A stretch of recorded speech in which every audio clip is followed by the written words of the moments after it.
Salut à tout le monde, salut à tout le monde, salut à tout le monde. C'est Ariel Chéni, colonel Lobofouet. Je veux m'adresser à DJ Arafat, mon grand frère, mon mentor, celui qui m'a porté main forte dans cette carrière musicale que j'ai entamée.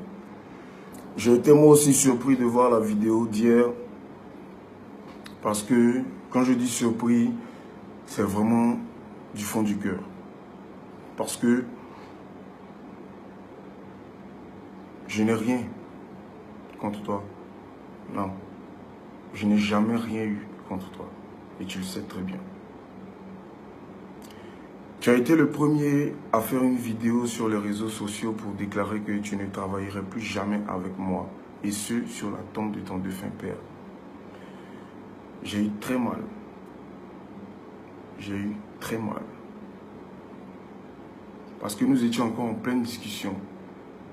Quand je me rappelle, tu m'as envoyé cette phrase-là. Et je cite, « Bon vent, Ariel. Tu n'utiliseras plus le nom Yoro Gang dans tes productions.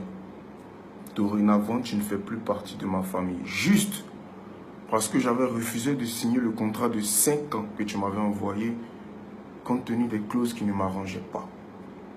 Tu avais conditionné mon départ pour le Bataclan à ce contrat-là.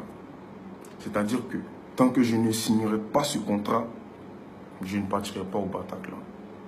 Et je t'ai fait comprendre que je ne veux pas partir au Bataclan si c'est pour signer ce contrat. Parce que 5 ans, ce n'est pas 5 jours. On a fait un contrat de 2 ans, on a fait un contrat d'1 an, on a fait 2 contrats et on n'a pas pu faire de bilan.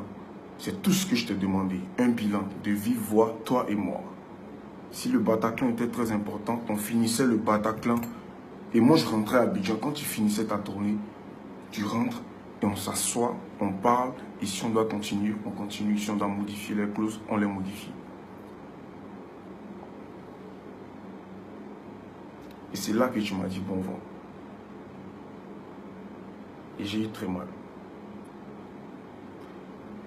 Tu m'as bloqué et tu m'as fait savoir que tu ne voulais plus rien savoir de moi. J'ai essayé plusieurs fois de t'appeler.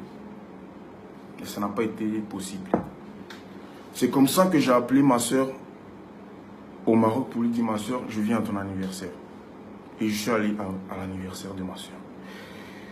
Et quand j'arrive au Maroc, je finis l'anniversaire. Le lendemain, j'apprends comme tout le monde que Ariel Chéni a décidé de me lâcher pour aller au Maroc pour un gombo, sachant qu'il y a un concert au Bataclan. C'est un traître, c'est un Judas, c'est un méchant, c'est un diable. C'est un deuxième poignard. Malgré tout, j'ai rien dit. Pas parce que j'avais rien à dire. Pas parce que je me reprochais trop de choses. Parce que tu es mon grand frère et je te respecte depuis que je suis entré dans ta maison. Et jamais ce respect-là, je vais le ôter en fait. Ça, il faut le savoir. Mais de là à venir dire que tu me pardonnes, sincèrement, je ne vois pas ce que je t'ai fait. Personnellement, je ne vois pas ce que je t'ai fait de mal. Parce qu'après tout ça, je n'ai jamais parlé mal de toi. Il y a eu des moments où j'étais obligé de bien me défendre parce que c'est toi qui m'as formé. Un garçon, ça se laisse pas faire, ça se défend. Bah oui. Et malgré tout ce que j'ai pu entamer comme défense, j'ai jamais manqué de respect à la Yoro Gang. Impossible.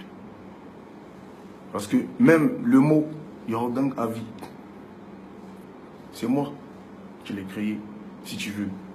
Créer, c'est un peu trop dit, mais c'est moi qui l'ai instauré dans le mouvement, quoi, tu vois. Et sincèrement, dans ta vidéo, tu as dit